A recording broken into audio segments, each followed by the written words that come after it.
गुरु बनाया था। मैं धन सतगुरु में सच्चा सौदा में गुरु बनाया था गुरमीत राम रहीम को। जैसे कि आपने बताया कि हमने सच्चा सौदा में गुरमीत राम रहीम को गुरु बनाया, फिर संत रामपाल जी महाराज जी की शरण में आने की क्या जरूरत पड़ गई? भगत जी, मैंने जब नाम ले लिया और मैं घर पे गया तो मैं वही साधना जो उन्होंने बताई थी वो चद्दर ओढ़ के तो वो कर रहा था। तो सामने से दरवाजे के सामने बैठा था तो उधर से 200 बार आदमी कोई निकल चुका, बार बार इधर से इधर। आप सबका फिर से एक नई वीडियो में। दोस्तों, इस समय हम सतलोक आश्रम धनाना धाम में हैं। जैसे आप देख ही रहे हैं, संत रामपाल जी महाराज जी के सानिध्य में 4, 5, 6 तारीख को विशाल भंडारा होने जा रहा है। तो यहाँ पर दिव्य धर्म यज्ञ के उपलक्ष्य में जो भंडारा हो रहा है संत रामपाल जी महाराज जी के सानिध्य में, यहाँ पर दूर दूर से श्रद्धालु आ रहे हैं। हमारे साथ एक भाई जुड़े हैं, इनसे बातचीत करने की कोशिश करते हैं। नमस्कार सर जी। नमस्कार सर। सर जी, क्या नाम है आपका? बलवीर दास।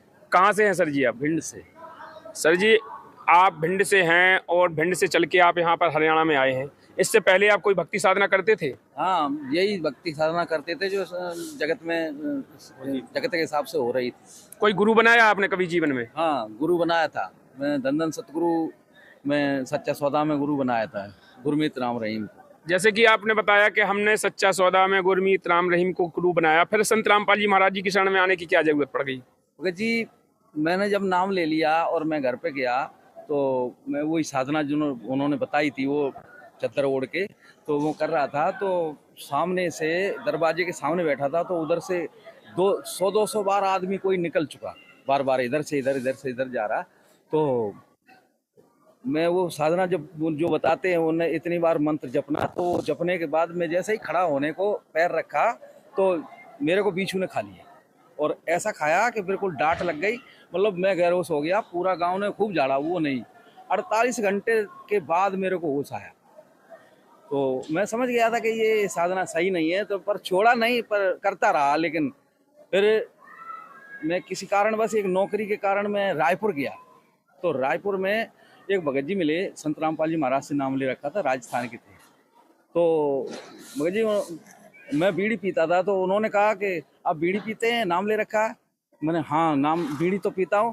बोला बीड़ी क्यों पीते हैं? मैंने कहा वहाँ तो प्रसाद में बटती है राम रहीम के यहाँ। मतलब राम रहीम के यहाँ बीड़ी प्रसाद में दी जाती है? प्रसाद में दी जाती है, वहाँ 5 बीड़ी प्रसाद में बटती है। तो बोला ये बीड़ी छोड़ना चाहते हैं? मैंने हाँ, बीड़ी छोड़ना चाहते हैं। तो बोला ज्ञान गंगा पे हाथ रख के संकल्प करो, जब बीड़ी छूट जाए तो संत रामपाल जी महाराज से नाम ले लें। तो मैंने संकल्प ले लिया और संकल्प लेने के बाद में मैं सुबह फिर बीड़ी जलाने लगा। तो वो आए कि ये क्या कर रहे हैं? मैंने कहा तलब लग रही। बोला ये सत्संग सुन लो, सत्संग के बाद आप बीड़ी जला लेना। तो परमात्मा ने ऐसी दया करी, वो सत्संग मैंने सुना जो ऋषि और राजा के बारे में है, जो साधु हैं। तो वो सत्संग सुनते ही परमात्मा ने मेरे पर दया कर दी। मैंने उसी दिन से बीड़ी, माचिस या जितनी थी वो सब फेंक दिया। उसके बाद कभी मुड़ के नहीं देखा। और 1 महीने बाद जब मेरे सारे विकार दूर हो गए तो फिर मैंने जाके संत रामपाल जी महाराज से नाम ले लिया। जब आपने संत रामपाल जी महाराज जी से नाम लिया तो इसके बाद कोई आपको लाभ हुआ? क्योंकि सब आदमी कहते हैं, जो भी भगत मिलते हैं वो कहते हैं संत रामपाल जी महाराज जी से नाम उपदेश लेने के बाद अनेकों लाभ होते हैं। तो क्या आपको कोई ऐसा लाभ हुआ है? भगत जी, संत रामपाल जी महाराज से नाम लेने के बाद इतने लाभ हुए कि मैं 2-4 दिन तक बताऊंगा फिर भी पूरा नहीं होगा, लेकिन मेन बताता हूँ। जी बताइए। तो एक बार मैं घर से मोटरसाइकिल लेकर निकला तो दरवाजे के पास में गिर गया और मैं बेहोश हो गया। बेहोश होने के बाद मैं अस्पताल में गया तो डॉक्टर ने कह दिया ये नहीं यहाँ ठीक होगा, ग्वालियर ले जाओ। तो जब तक घर वालों ने प्रार्थना लगाई गुरु जी से, तो एक डॉक्टर वहाँ अंदर बैठा था, उसने कहा मैं ठीक करूँगा। और उसने मेरे को देखा और इंजेक्शन लगा दिया और मेरे को होश आ गया। और होश आने के बाद उसने कहा जाओ तुम्हारी छुट्टी, तुम ठीक हो गए। और 2-4 घंटे में मैं घर वापस आ गया, जबकि कोई हालत नहीं थी। सबने मना कर दिया था कि ये ठीक नहीं होगा, इसे ग्वालियर ले जाओ। और भगत जी, दूसरा लाभ, मेरे परिवार वालों ने मुझे गांव से निकालने के लिए सबने पूरी साजिश बनाई कि इसको गांव से निकालो, ये तो भगवान की पूजा नहीं करता है, ये नास्तिक कर देगा सबको।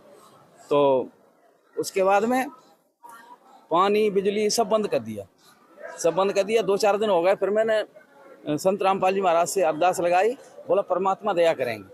तो फिर एक दिन पैसे भी खर्चा हो चुके थे डीपी धराने के लिए और मतलब परेशान भी हो गया था। तो एक दिन परमात्मा ने मैं स्वयं दर्शन दिए, मैं खेत पे बोला, बलवीर तेरे सारे संकट दूर हो जाएंगे। मैंने ढिंडोत किया, मालिक ने कहा आप टेंशन छोड़ दो, सारे संकट दूर हो जाएंगे। तो उस दिन से ऐसी दया करी परमात्मा ने कि कुछ पूछो ही मत। सारे गांव से बिल्कुल अलग दिखाई देता है कि ये संत रामपाल जी महाराज का शिष्य है। जो दर्शक आपको देख रहे हैं उनके लिए क्या संदेश देना चाहते हैं आप?